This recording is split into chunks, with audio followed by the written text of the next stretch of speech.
For 15 years. I kept a secret. A secret that would have made my husband's jaw drop. The man treated me like hired help. Cooking. Cleaning. Running his entire life. While he acted like I was furniture. I stayed quiet through all of it. Then one day, he had the nerve to bring another woman right into our home.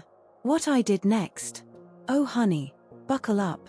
Hey, I'm so glad you're here with me today.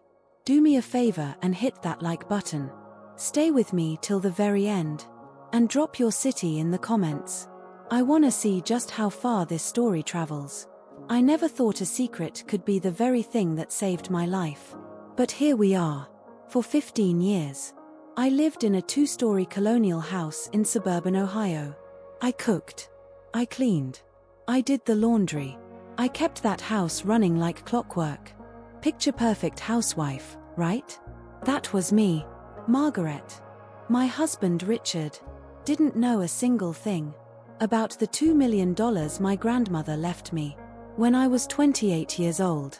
I had my reasons for keeping it that way, and those reasons got clearer with every single year that passed. See, when my grandmother Rose passed away, Richard and I had only been married 3 years. We were young. Supposedly head over heels, building this big beautiful future together. But even back then, I was picking up on things. Little things. The way he'd make every decision, without even running it by me. How he'd get all bent out of shape. If dinner wasn't on the table by 6 sharp. That tone he'd use. Talking to me real slow, like I hadn't already figured out whatever he was explaining. My mama always told me, Margaret, don't put all your cards on the table. A woman needs something that belongs only to her. I thought she was old-fashioned. Turns out, she was the smartest person in the room. I deposited that inheritance into a completely separate account. One my grandmother had helped me set up years before, at a different bank across town. Richard never once asked about my errands over there. Why would he? I was just his wife. Just running household stuff. Nothing that mattered. That money sat there quietly growing, while I scrubbed his floors and pressed his shirts. The years rolled by. Richard climbed the ladder at his accounting firm, pulling in more money every year. But did our life get any better? Not really. No vacations. No kitchen remodel. Even though I cooked in that kitchen every single day. His needs. His career. His preferences. They took up every inch of our life together. And me. I was just the backdrop. The supporting character in Richard's story. Was I unhappy? Sometimes. Did I realize how small I'd become? Not right away. That's the thing about losing yourself. It happens one tiny compromise at a time. One brushed off opinion. One eye roll when you open your mouth. By year 10. I'd stopped speaking up at dinner parties. By year 12. I genuinely believed I had nothing worth saying. And this is exactly where Richard wanted me. Then came a Tuesday in March. I remember it clearly. Because it was trash day. I had just hauled the bins to the curb. Wiped my hands on my apron. And headed back inside. That's when I saw it. An unfamiliar silver BMW. Sitting in our driveway. Not on the street. In our driveway. Bold as anything. I figured maybe a colleague of Richard's had stopped by unexpectedly. So I walked in through the kitchen door. Expecting nothing. What I found instead rewrote everything. Richard was in the living room. The same living room where we'd celebrated 15 Christmases. Where I'd arranged fresh flowers every single week.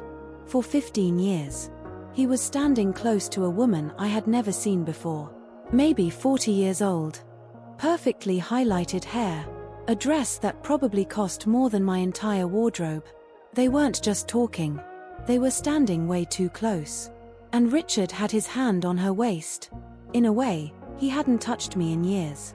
That one gesture told me everything I needed to know. This wasn't new. This wasn't some mistake. This was established. Comfortable. Real. I must have made a sound. Because they both turned around. The woman had the decency to look startled. Richard. Richard looked annoyed. Not guilty. Not apologetic. Annoyed. That I had interrupted. Margaret, he said. His voice carried that same familiar edge of impatience. This is Vanessa. We have some business to discuss. Could you make us some coffee? Could I make them coffee? In my own house. After walking in on that, he wanted me to serve them refreshments. The world tilted sideways for a moment.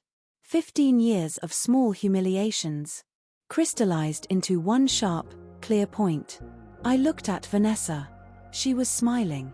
Actually smiling. That mix of pity and triumph in her eyes made my stomach turn. I looked at Richard. Already turning back to her. Already dismissing me. And that's when I thought about the $2 million sitting quietly in that account across town. The money he knew absolutely nothing about. The secret that was about to become my weapon. Of course, I heard myself say. My voice was calm, perfectly steady. I'll put the coffee on right away. I walked to the kitchen. My hands were trembling just slightly, and I began to plan. I stood at that counter, measuring coffee grounds like nothing had happened. Like my whole world hadn't just flipped upside down. My mind was racing though. Going through 15 years of marriage, like flipping through a photo album, that suddenly made horrible sense. How long had this been going on? Months? Years? How many times had I been this blind, this trusting, this completely in the dark? The coffee maker gurgled to life. I gripped the counter and forced myself to breathe. Through the doorway, I could hear their voices. Low, intimate, punctuated by her laugh. That laugh. Light and carefree. The sound of a woman who never had to worry about whether dinner was ready on time. And something inside me just snapped. I started asking myself the hard questions. What had I actually lost in this marriage? My career, for starters. I used to be a promising accountant. A good one too. But Richard convinced me we didn't need two people chasing promotions. Wouldn't it be better, he said, if someone managed the home properly? I bought it. Hook, line, and sinker. Then there were my friends.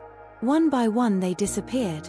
Because Richard always had a reason we couldn't make it to their gatherings. My book club nights mysteriously conflicted with his networking dinners. Every single time. And my identity, gone. Piece by piece. Until I was nothing more than Richard's wife. The woman who kept his house spotless. And never asked for a single thing. And what had Richard lost through all of this? Not one thing. He gained everything. A clean house. Home-cooked meals every night. A presentable wife for his company events. And apparently, the freedom to parade his girlfriend through our living room. While I made them coffee. The rage hit me then. But not the hot, explosive kind. Not the kind that makes you scream and throw things. No. This was different. This was cold. Like ice slowly forming over a deep lake. Hard and clear. And dangerous to anyone who dared to walk on it. I arranged 3 cups on a tray. Added cream and sugar. Found the good cookies I had baked yesterday. Always for him. Always for someone else. And as I stood there going through those motions, a thought hit me like a bolt of lightning. Richard had no idea about that money. Not a clue. And that ignorance was power. The only real power I'd had in years. I had been protecting myself all along. Without even realizing it. What could $2 million buy? Freedom, absolutely. But more than that. It could buy justice. Maybe even a little payback. Or maybe just the life I should have been living all along. I carried that tray into the living room. They had separated slightly. Probably thinking they'd been subtle earlier. Vanessa was perched on my sofa. Legs crossed like she owned the place. Richard stood by the window. Looking like a man who had never once questioned his place in the world. Here we go, I said pleasantly. Setting the tray down without a single tremor in my hands. Fresh coffee. Cookies are chocolate chip. Just baked them yesterday. Vanessa smiled at me. Sweet as syrup. How domestic of you. Richard tells me you're quite the homemaker. Has he now? I said, pouring coffee with a steady hand. How nice that you two have such detailed conversations. The dig landed. Richard frowned. Margaret. Vanessa is a consultant working on a project at the firm. We're just discussing. I'm sure it's very important, I said gently. I'll leave you both to it. I have some errands to run anyway. That was true. I had errands now. Very specific ones. Richard looked relieved. Take your time. We'll be a while. I collected my purse. My keys. Walked right past both of them with my head held high. Neither one of them had any idea. They had just handed me the final piece of information I needed. Richard wasn't even trying to hide this anymore. That meant he felt secure. Untouchable. That meant he thought I had no options. Men like Richard always underestimate women like me. I sat in the car for a long moment, just gripping the steering wheel. My phone was already in my hand before I even made the conscious decision to pick it up. I had one call to make, and I knew exactly who to dial first. Diana Marsh. We had been close friends back in college, before Richard slowly edged her out of my life. Said her divorce made her toxic to be around. Diana was a family law attorney now, one of the best in the entire state. We had exchanged Christmas cards every year. Mine were always cheerful and impersonal. She always had a handwritten note at the bottom. Call me if you ever need anything. My finger hovered over her name. This was the point of no return. Once I made this call, once I set things in motion, there was no going back to the comfortable numbness of my old life. I thought about Vanessa's smile, Richard's casual dismissal, 15 years of making myself smaller and smaller, until I had almost completely disappeared. I pressed the dial. Diana, I said when she picked up. It's Margaret. You remember when you said to call if I ever needed anything? I need something now. I need a divorce attorney. And I need someone Richard will never see coming. There was a short pause. Then Diana's voice came through, sharp and alert. I have been waiting for this call for 10 years. Don't say another word until you're sitting in my office. Can you come right now? I'm already driving, I said. And I was. Away from that house. Away from that life. Heading toward something I couldn't quite see yet, but knew with everything in me was mine for the taking. Diana's office was in a sleek steel and glass building downtown. The kind of place I hadn't set foot in for years. As I rode the elevator up to the 12th floor, I caught my reflection in the polished doors. A 63-year-old woman in a plain cardigan and comfortable shoes clutching a worn purse. I looked exactly like what I was. A housewife, harmless, invisible, perfect. Diana stood up the moment I walked in. I saw the shock flicker across her face before she got it under control. I must have looked worse than I thought. She came around her desk and pulled me into a hug that almost broke every bit of composure I had left. Sit, she said firmly. Talk. So I did. I told her everything.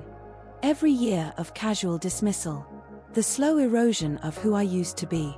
And finally, today's humiliation. Diana listened the way a surgeon examines a patient. Focused. Precise. Taking notes occasionally, but mostly just watching my face. When I finished, she leaned back in her chair. Okay. First question. Do you want to save this marriage? No. The word came out so fast, so certain, that we both went quiet for a second. I had surprised even myself. But it was true. Completely and utterly true. I didn't want counseling. I didn't want second chances. I wanted out. Good, Diana said. Because from everything you're describing, Richard is exactly the type who would use therapy as just another platform to explain why everything is your fault. Second question. Assets. What are we working with? This was the moment.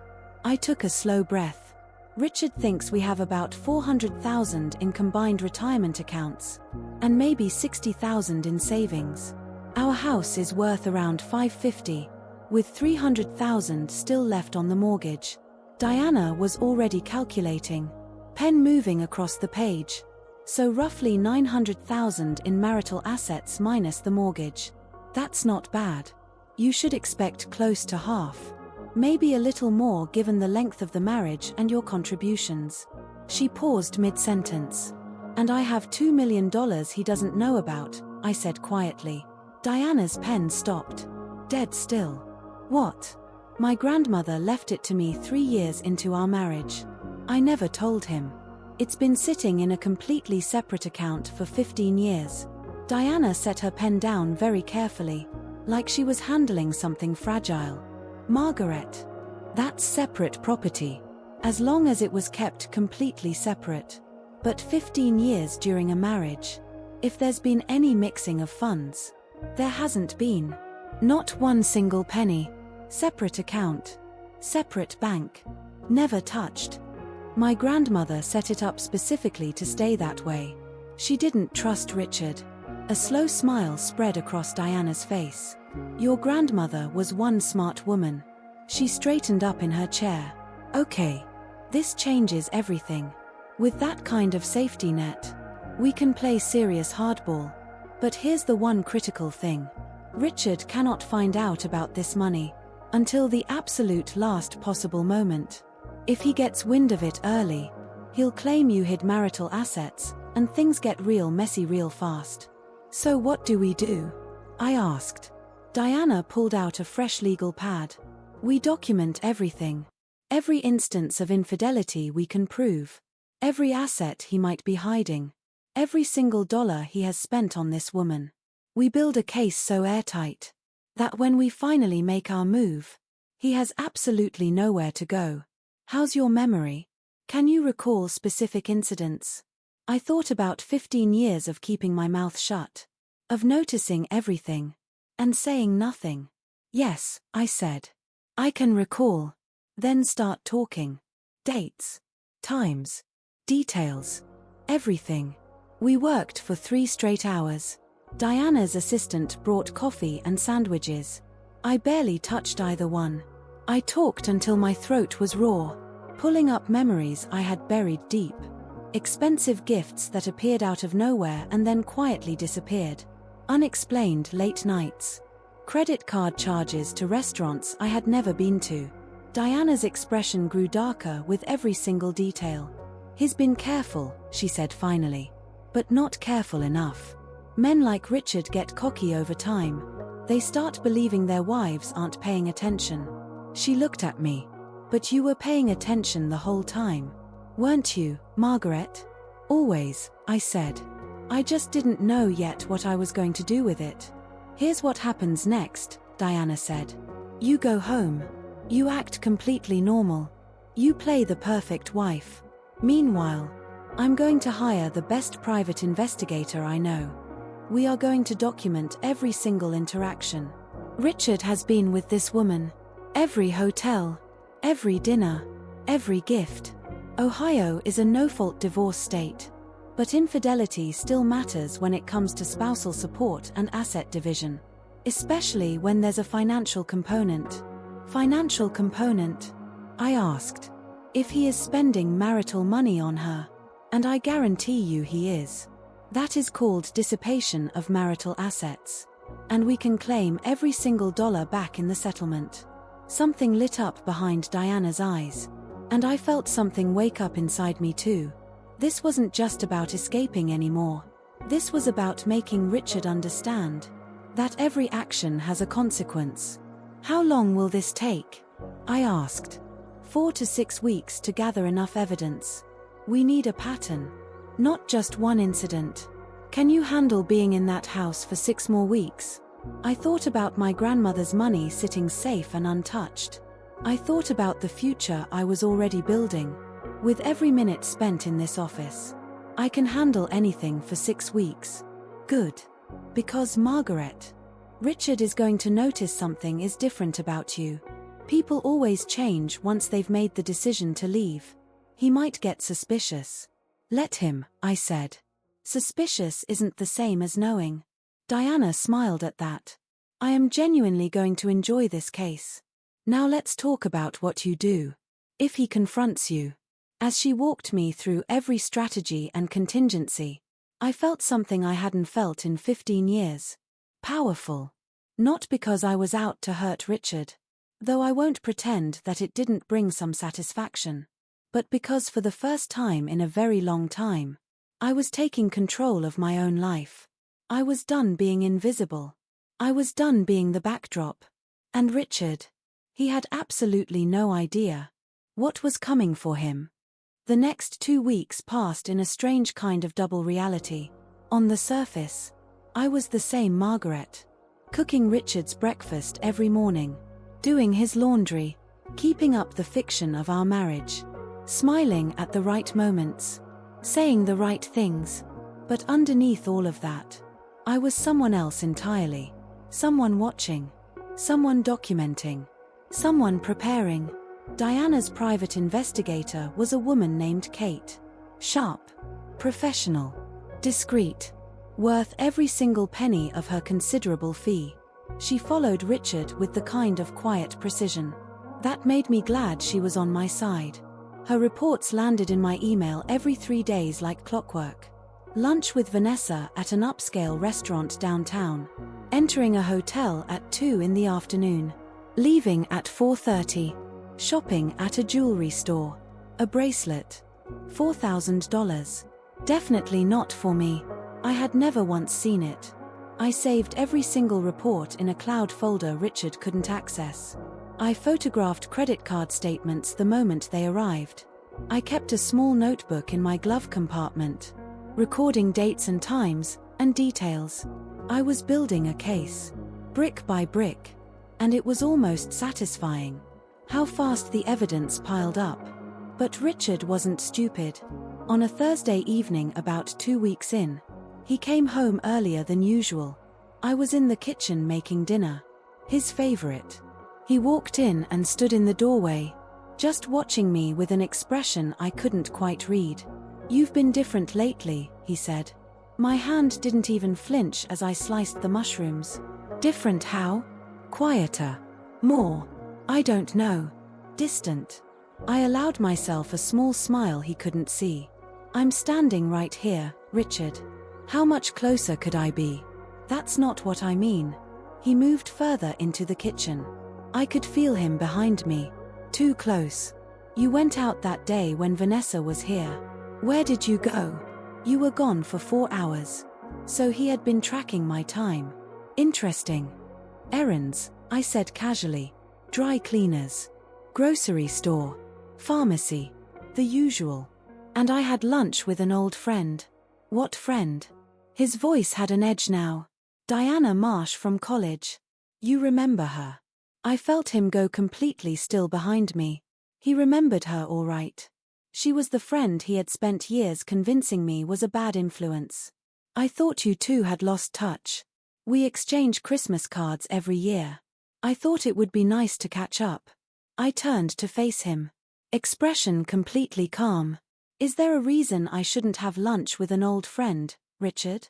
His eyes narrowed. He was trying to figure out if I knew something. If I suspected something. The old Margaret would have rushed to reassure him. Would have smoothed everything over immediately. The new Margaret just looked at him. And waited. "Of course not," he said finally. "I was just surprised, that's all. You don't usually go out." "Maybe I should go out more often," I said lightly. It was really nice having an adult conversation for a change. That hit a nerve. His face hardened instantly. "What's that supposed to mean?" "Nothing at all. Just an observation." I turned back to the stove. "Dinner will be ready in 20 minutes. He stood there for a long moment. I could feel the anger building behind me, like a storm system rolling in. Then he left the kitchen without another word. His footsteps were heavy on the stairs. That night, he didn't touch the dinner I made. He stayed locked in his study until late. And when he finally came to bed, he lay on his side, facing away from me, radiating hostility like a space heater. I lay there in the dark, perfectly still, and thought about how much had already changed. He just didn't know it yet. The next day, Vanessa called the house. Richard was at work. I answered on the second ring. Her voice was honeyed and practiced. Margaret. It's Vanessa. From Richard's firm. I remember, I said pleasantly. That means something to me. I looked into his eyes. And saw calculation. Not affection. Not one drop of it. He suspected something. And this was his way of keeping me close. Monitoring me. Or maybe. And this thought sent a chill right through me. He was already planning something. A vacation could easily become an opportunity. To make me look unstable. To build some kind of narrative. That would work in his favor later. It means something to me, too, I said smoothly. Let me think about it. That night I emailed Diana. He knows something is different. Suggesting a vacation next month. What do I do? Her response came back within the hour. Don't go. Make excuses. And Margaret. Be careful. Cornered men do unpredictable things. If you ever feel unsafe, call me immediately, day or night. I stared at those words for a long time. If you ever feel unsafe. Was I unsafe? Richard had never been physically violent. But there is a kind of violence in contempt. In dismissal. In parading another woman through your home. Like you simply don't exist. And I realized. I didn't actually know what Richard was capable of. When he felt truly threatened. For the first time since all of this began. I felt a flicker of genuine fear. The next morning I drove to a bank in the next town over. I withdrew $10,000 cash from my grandmother's account. And locked it away in a safety deposit box. Diana had helped me set up. Emergency money. In case I needed to move fast. Then I drove home. Made dinner. Smiled at my husband across the table. Just 3 more weeks. I could do 3 more weeks. I had to. The gifts started arriving 3 days later. First, it was flowers. 2 dozen red roses were delivered right to the front door. Card in Richard's handwriting. To my beautiful wife. I arranged them in a vase and said absolutely nothing. The next day, a small jewelry box appeared on my pillow. Inside was a pearl necklace. Delicate. Expensive. The kind of thing I might have treasured 15 years ago. Now it just looked like guilt. Or strategy. Probably both. Do you like them? Richard asked that evening. Gesturing toward the pearls still sitting in their box on the dresser. They're lovely, I said neutrally. What's the occasion? Do I need an occasion to give my wife a gift? He smiled. But it never reached his eyes. He was watching me carefully, gauging every single reaction. I suppose not, I said. Thank you, Richard. He frowned slightly. I could see he had expected more. More enthusiasm. More gratitude. More of the old Margaret. Who would have been absolutely thrilled by this kind of attention. When I simply went back to folding laundry, he left the room with barely concealed frustration. The charm offensive continued all week. Compliments at breakfast. Suggestions for date nights. An expensive dinner reservation at that French restaurant. I had mentioned wanting to try years ago. He was trying to buy me back. Or at least buy my silence. Every single gesture was screaming one thing. Please don't look too closely at what I've been doing. But I was done being managed. I was done being handled. Then on Friday, Vanessa showed up at the house again. This time, she actually rang the doorbell. Like a proper visitor. Instead of walking in like she owned the place. When I opened the door, she was standing there holding a bottle of wine. Wearing what I recognized as an expensive attempt at looking casual. Margaret, she said brightly. I hope I'm not intruding. Richard mentioned you've been feeling a little under the weather lately, and I thought some company might cheer you up. I hadn't been under the weather. Not even a little bit. This was Richard's doing. He had set this whole visit up. Probably figured that if Vanessa and I became friendly, I'd be less likely to see her as a threat.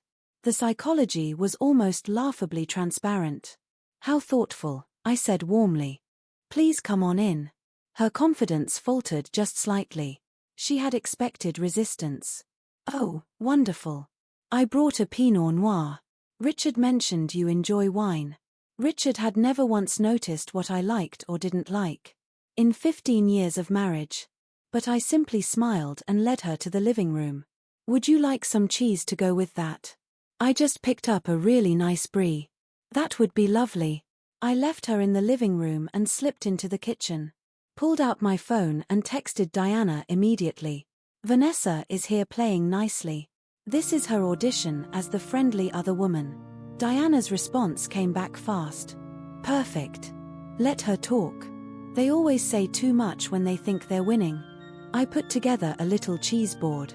Crackers. Brie. 2 wine glasses. Carried it all out like I didn't have a care in the world. Vanessa had made herself completely comfortable on my sofa. She smiled as I poured. I have to say, Margaret, you have such a gorgeous home. Richard is a lucky man to have someone who takes care of everything so beautifully. Thank you, I said, settling into the chair across from her. Though I imagine you have your own place to take care of. A tiny flicker crossed her face. Oh, I'm in a condo, actually. Much easier. No yard. No constant upkeep. Very modern. Very convenient. How sensible, I said pleasantly. And you work with Richard at the firm? You mentioned you were a consultant. That's right, she said quickly. I specialize in helping companies streamline their accounting processes. That's actually how Richard and I first met. I was brought in to evaluate their systems. And did you evaluate their systems? I asked. She laughed. Just a touch too nervously. Among other things. Richard has been very kind in showing me around the city.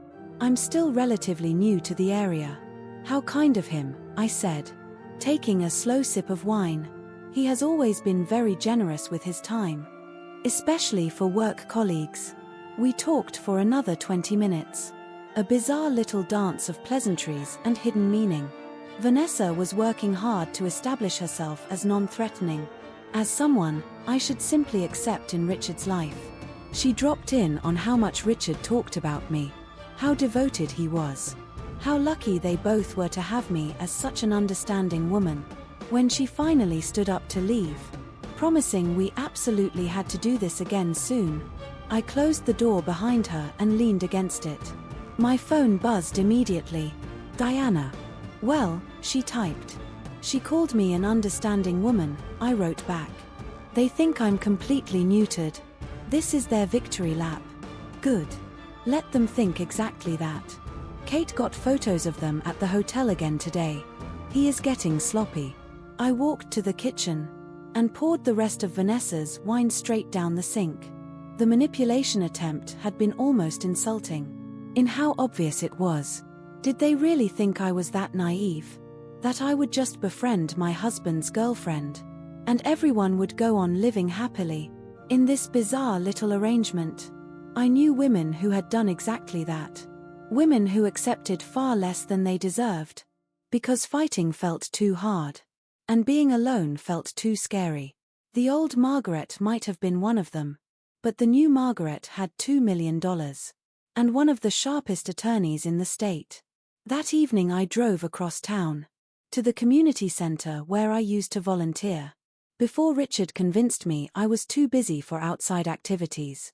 Susan Park, who ran the literacy program there, nearly dropped her coffee when she saw me walk through the door. Margaret Chen. Oh my goodness. It has been what, 8 years? 9, I said. I'm sorry I disappeared. Susan pulled me into her office, and something about her warm, no-nonsense manner made the words just pour right out of me. Not everything. I wasn't ready for the whole story. But enough.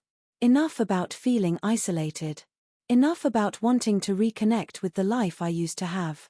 Susan listened without interrupting. Then she looked at me straight. You know what I thought when you stopped coming? I thought Richard finally succeeded in keeping her home. He never liked you having your own things, did he? The bluntness of it stunned me. You could tell? I asked. Honey, everyone could tell. He would show up early to collect you. With that impatient look on his face. Always making little comments. About how you were needed at home.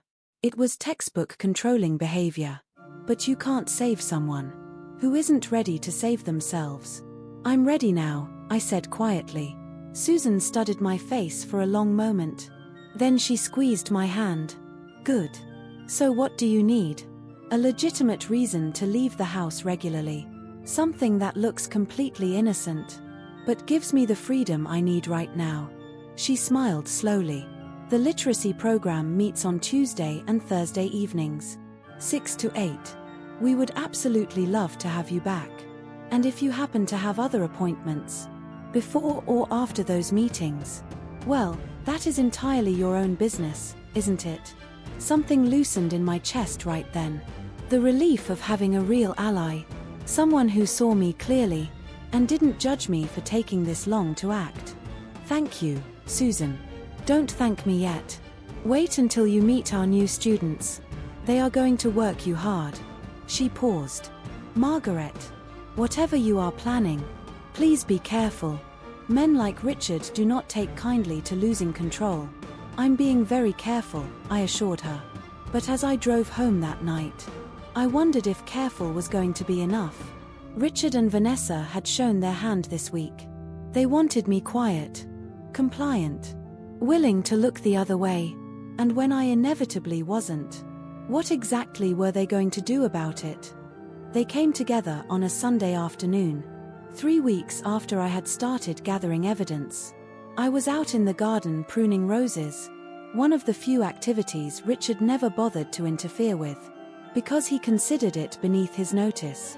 That's when I heard the car pull into the driveway. I looked up. Richard and Vanessa stepped out together, and something was different about them today. They weren't even pretending anymore. They walked up the path side by side, Richard's hand briefly touching her back. That same gesture of casual ownership. That told me everything about where this was headed. Margaret, Richard called out. His tone was falsely cheerful. Come on inside. We need to talk. A command, not a request. I set down my pruning shears carefully, pulled off my gardening gloves, and followed them into my own house. They were already in the living room by the time I got inside, sitting together on the sofa like a united front. Richard gestured toward the armchair across from them, like he was calling a meeting, like I was an employee being summoned. I stayed standing. We've been doing a lot of thinking, Richard began, and we've come to share something important with you. Something we hope you'll understand. I said nothing, just waited. Vanessa reached over and took his hand, a gesture so theatrical.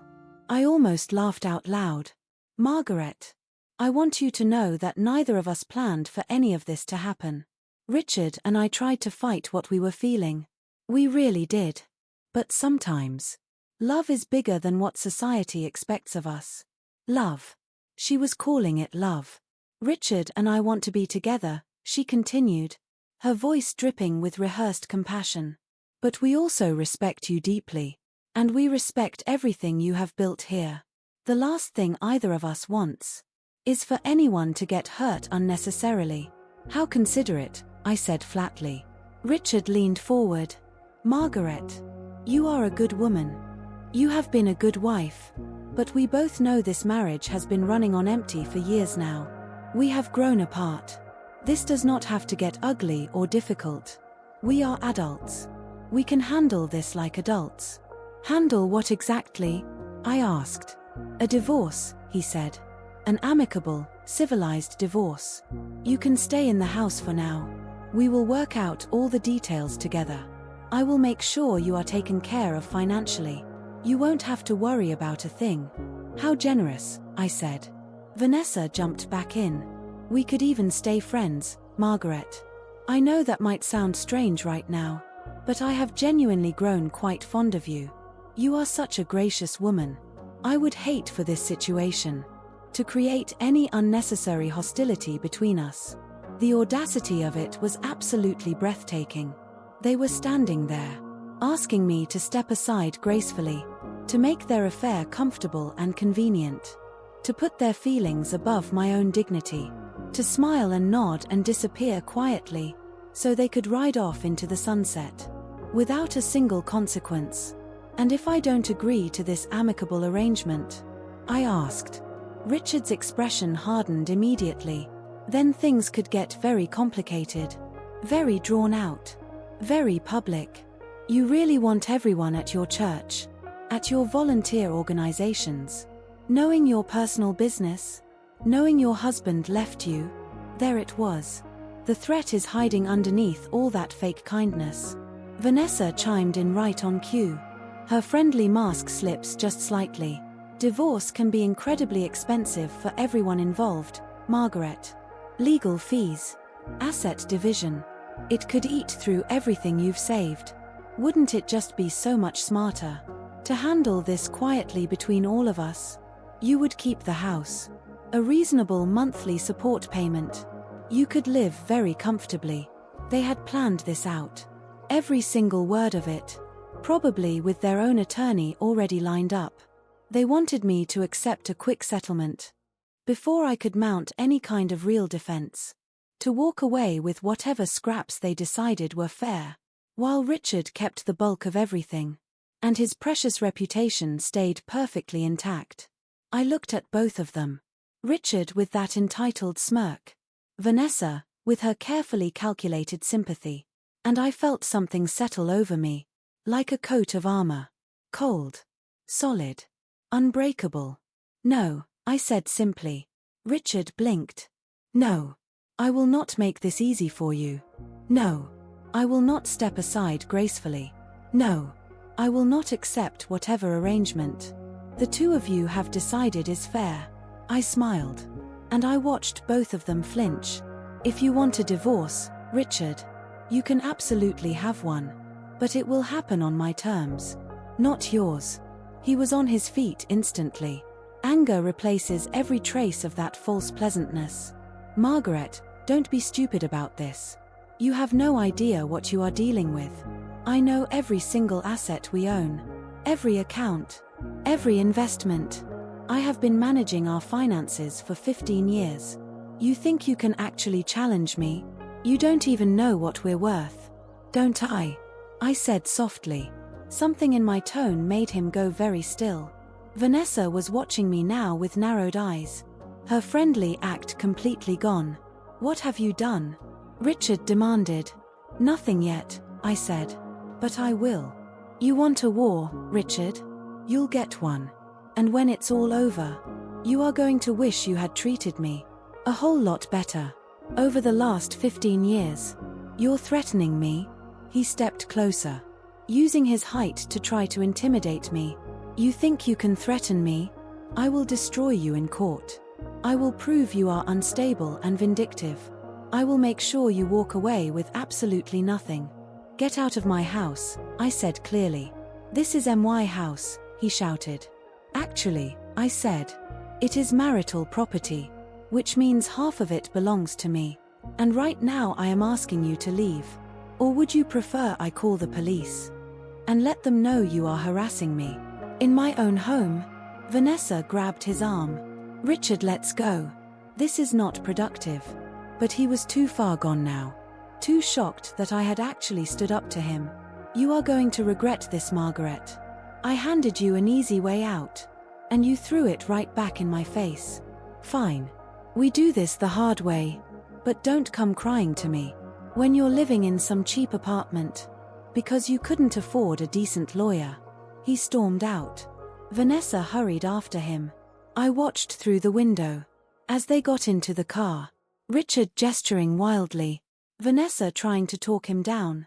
They peeled out of the driveway with a screech of tires that probably left marks on the concrete. I stood in my silent house, heart pounding, hands shaking now that it was over. They had come here to intimidate me into submission. And instead, I had declared war. The fear hit me then. Real and raw. Richard was right about one thing. He knew our finances inside and out. He had connections. Resources. 15 years of controlling absolutely everything. What if I had miscalculated? What if 2 million wasn't enough? I picked up my phone and called Diana. They came to the house, I said the moment she answered. Both of them together. They demanded an amicable divorce on their terms. I said no. Good, Diana said firmly. How did they react? Threats. Richard said he'd destroy me in court. Prove I'm unstable. His really angry Diana. Like genuinely furious. Even better. Angry people make mistakes. Listen to me, Margaret. You did exactly the right thing. Never ever let them believe you will fold. We have 3 weeks of evidence.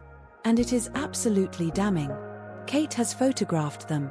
Checking into that hotel 6 separate times. Dinners.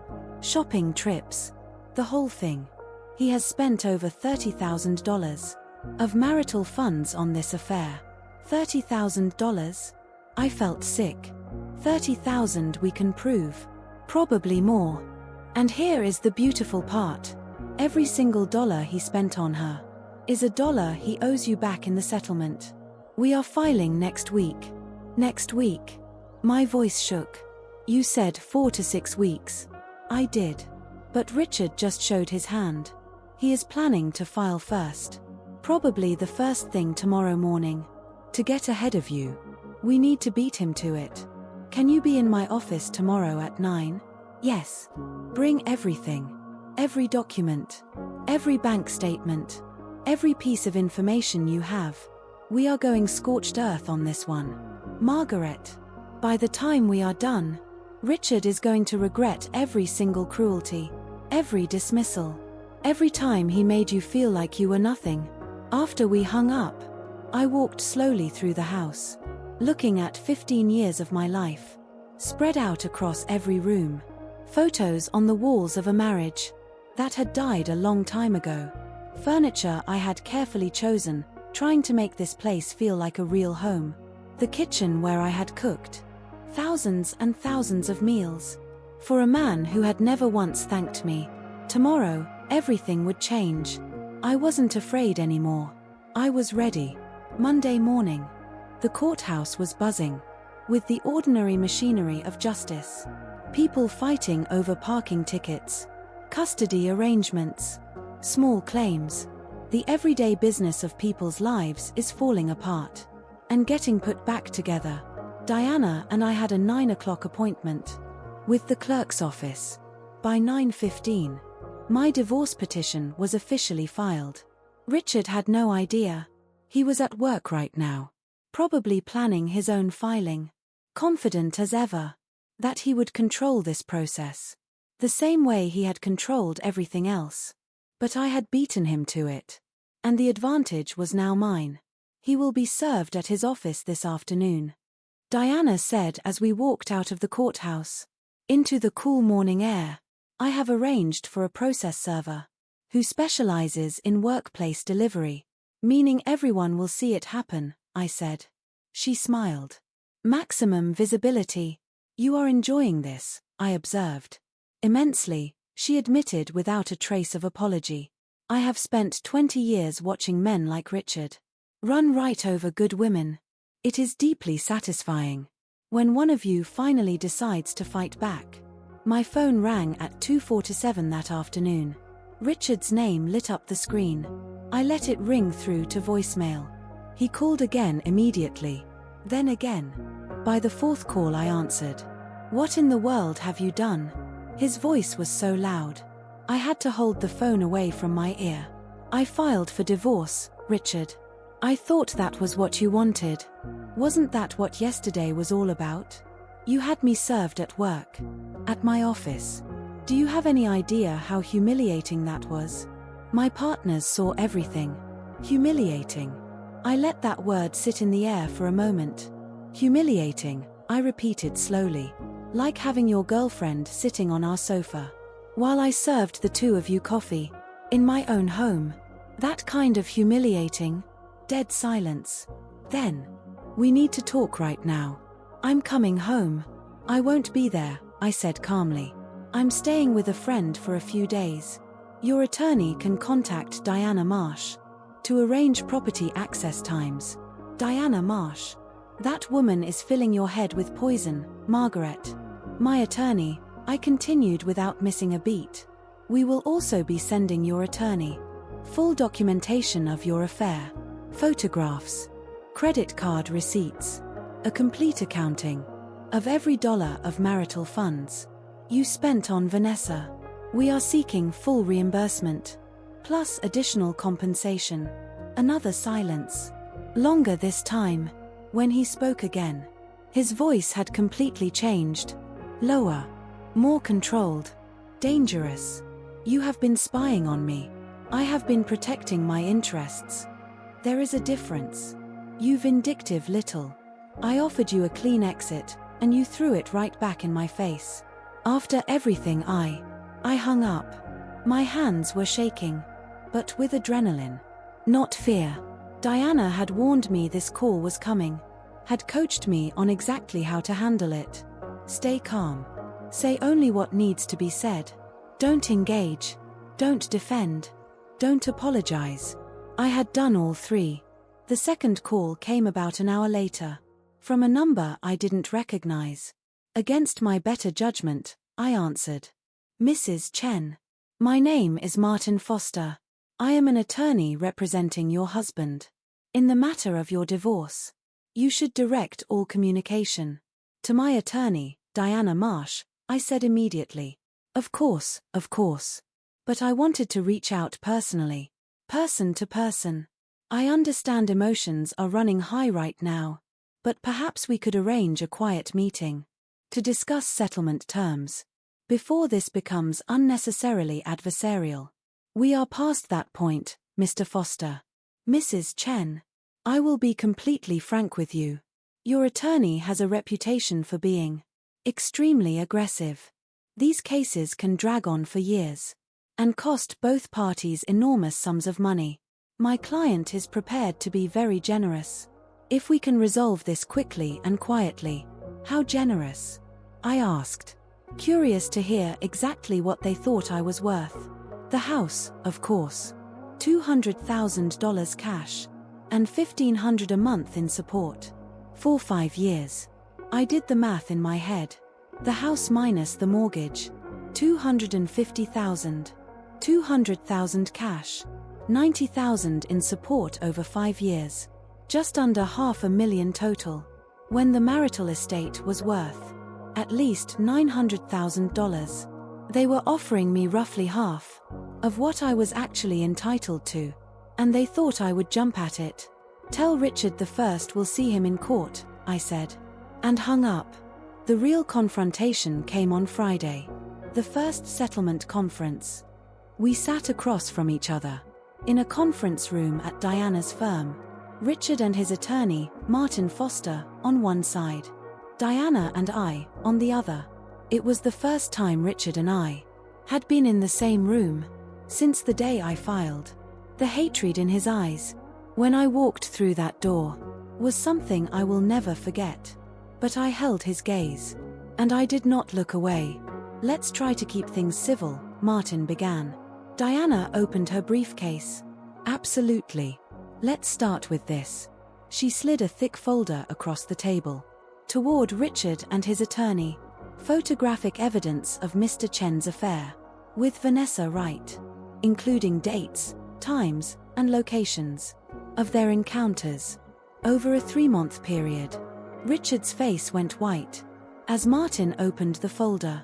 Page 15, Diana continued, in the most conversational tone imaginable. Shows them entering a downtown hotel on 6 separate occasions. Page 23 details approximately $32,000 in marital funds spent on gifts, dinners, and hotel rooms. This is entrapment, Richard started. This is evidence, Diana cut him off cleanly. Evidence that will be presented in open court, if necessary. Evidence that your client has been conducting an affair for at least 3 months, possibly considerably longer, and has been draining marital assets to fund that affair. Martin was scanning the documents rapidly. His expression was getting grimmer by the second. Richard, he said quietly, we need to speak privately. No, Richard said. He was looking straight at me now, something shifting behind his eyes. No, this is Margaret. Please. We can work this out. I made mistakes. I know that. But this. You are destroying everything. You destroyed it, I said quietly. Years ago. I am just making it official. You want more money? Fine. I will give you more money. But these photographs. This evidence. If any of this gets out. Gets out where exactly? I asked. To your partners. Your clients. The people who already watched you. Get served divorce papers at your own desk. He lurched forward suddenly. Diana was on her feet in an instant. Mr. Chen. Sit down. Right now. Martin grabbed Richard's arm. And pulled him back. Richard, for the love of. She planned this, Richard said. Staring at me like he was seeing me. For the very first time. This whole time she was planning this. You were always so quiet. So passive. Where did this even come from? I looked at my husband of 15 years. And felt absolutely nothing. Except a deep steady calm. I learned from the best, I said. You taught me how to hide what I really think. How to smile while planning my next move. You taught me patience, Richard. I am just putting those lessons to use. Diana pulled out a second folder. We are prepared to offer the following settlement. Mrs. Chen receives the house free and clear. With Mr. Chen assuming the full remaining mortgage. Half of all retirement accounts. Half of all savings. Full reimbursement of the $32,000. Dissipated on the affair. Plus an additional $50,000. In compensatory damages. Martin was calculating quickly. That is more than half the estate. It is justice, Diana said flatly. Justice for 15 years of emotional manipulation. And marital infidelity. Take it. Or we go to trial. And I promise you, Mr. Foster, your client's reputation will be completely and utterly destroyed by the time I am done presenting this evidence. Richard looked broken now. Small in his chair. Like all the air had gone out of him at once. You can't do this, Margaret. That is not who you are. You are not a cruel person. No, I agreed. I am not cruel. But I am also not a doormat anymore. Sign the settlement, Richard. Move on with Vanessa. Go build whatever life you want. But you will do it on fair terms. Not on yours. He looked at Martin. Martin nodded slowly. It is a reasonable offer given the evidence. Better than anything you would get at trial. Richard closed his eyes. Fine, he whispered. Fine. I'll sign. The triumph I felt in that moment was not the hot, explosive satisfaction I had imagined. It was cold, clean, final. Like a door closing quietly on something that had been over for a very long time. This marriage was finished. My old life was finished. And I was free. The settlement took 6 weeks to finalize. 6 weeks of Richard's desperate late-night phone calls. 6 weeks of Martin Foster's negotiation attempts. 6 weeks of last-ditch efforts to chip away at what Diana had built. But Diana was absolutely relentless. And the evidence was irrefutable. In the end, Richard signed every single page. Here is what I walked away with. The house. Free and clear. Richard had to pay off the entire remaining mortgage himself. Half of his retirement account. Full reimbursement of every dollar. He had spent it on Vanessa. $32,000. Back in my pocket. Plus $50,000 in compensatory damages. And 7 full years of alimony. At $3,000 a month. The total settlement came to approximately $700,000. But the real victory had nothing to do with money. It was watching Richard's carefully constructed world come apart at the seams. His partners at the firm were not impressed by the scandal. Not even a little bit. 3 months after our divorce was finalized, Richard was quietly encouraged to pursue other opportunities. A polite way of saying, he was shown the door. Vanessa left him 2 weeks after that. Turns out she had assumed she was getting a successful, well-connected accountant with serious money and serious status. When he became an unemployed ex-husband, writing alimony checks every single month. She lost interest remarkably fast. Funny how that works. 1 year later, my life looked absolutely nothing like it had before. I woke up every morning in my own bedroom, sun pouring through the windows I had chosen. Made coffee exactly the way I liked it. Strong. No sugar. The house I had renovated was bright and warm and full of color. My colors. My choices. Every single room. I had gotten recertified as an accountant and found work at a small firm downtown, helping women navigate their finances through the divorce process. I had purpose again. Real, genuine purpose. Value that had nothing to do with how clean I kept someone else's house, or how good someone else's dinner tasted. My social life had expanded beyond anything I had experienced in all my years of marriage. Old friends reconnected. New friendships formed. I was actually living. Not performing. Not surviving. Actually living. And I had met someone. His name was James. A retired teacher. Kind and unhurried. And completely comfortable. Just being in a room with me. He asked my opinion. He listened when I talked. He treated me like an equal. In every single way. I had forgotten that was even possible. Meanwhile, Richard was working as a bookkeeper at a car dealership across town, making roughly a quarter of what he used to earn. He tried twice to get the alimony reduced.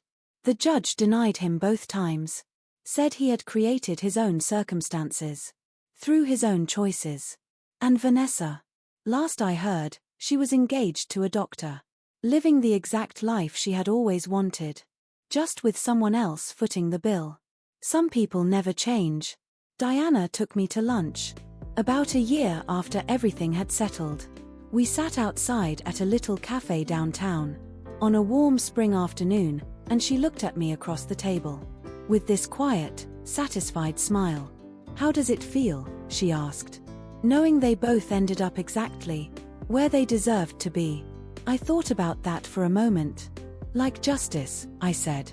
But honestly, more than anything, it feels like freedom. I don't even think about them anymore. And that was the absolute truth. I didn't. Richard had consumed 15 years of my life. 15 years of my energy. 15 years of my identity. But my grandmother's 2 million was still sitting safely in that account. He had never known a single thing about it. And combined with my settlement, I had complete financial security for the rest of my life. More importantly, I had myself back. The real me. The one that had been quietly suffocating underneath 15 years of dismissed opinions and eye rolls and condescending tones. I ran into Richard once, about 8 months after everything was done. A grocery store on a Saturday morning. He was standing in the frozen food aisle, looking tired and smaller somehow. Then I remembered. A basket with frozen dinners and a 6-pack of beer.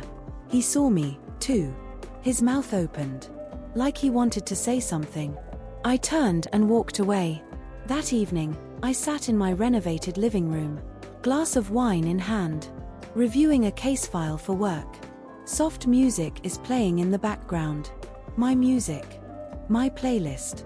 My choice. The house was peaceful. Not tense. Not heavy. Just peaceful. I thought about my grandmother often in those days.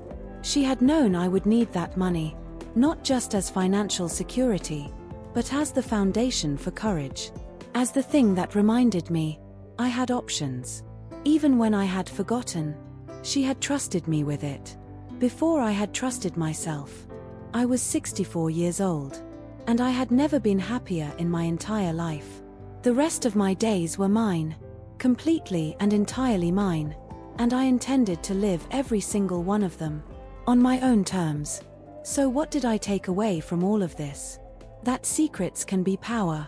Patience is one of the most underrated weapons a person can carry. That the woman who appears the weakest in the room might just be the one who has been quietly gathering her strength for years. I learned that it is never too late to start over. So what did I take away from all of this? That secrets can be power. That patience is one of the most underrated weapons a person can carry.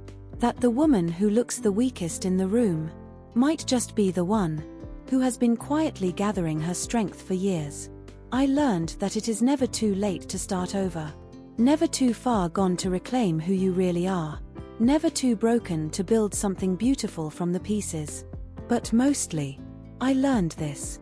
The people who dismiss you, who take you for granted, who treat you like you simply do not matter, they are making a very dangerous mistake. Because one day, you will stop accepting their version of your story, and you will start writing your own. I was 64 years old. And for the first time in my entire adult life, I was exactly who I was always meant to be. Free, whole, and completely done. Shrinking myself. For anyone. If you have ever felt invisible in your own life, if you have ever stayed quiet, when you should have spoken up, if someone has ever made you feel like you had no options, I want you to hear this. You always have options. You just have to be brave enough to look for them. Drop a comment below and tell me what you would have done in my place. I read every single one, and if this story moved you at all, share it with someone who needs to hear it today. I will see you in the next one. Subscribe if you liked it so much. Take care of yourself. God bless all of you.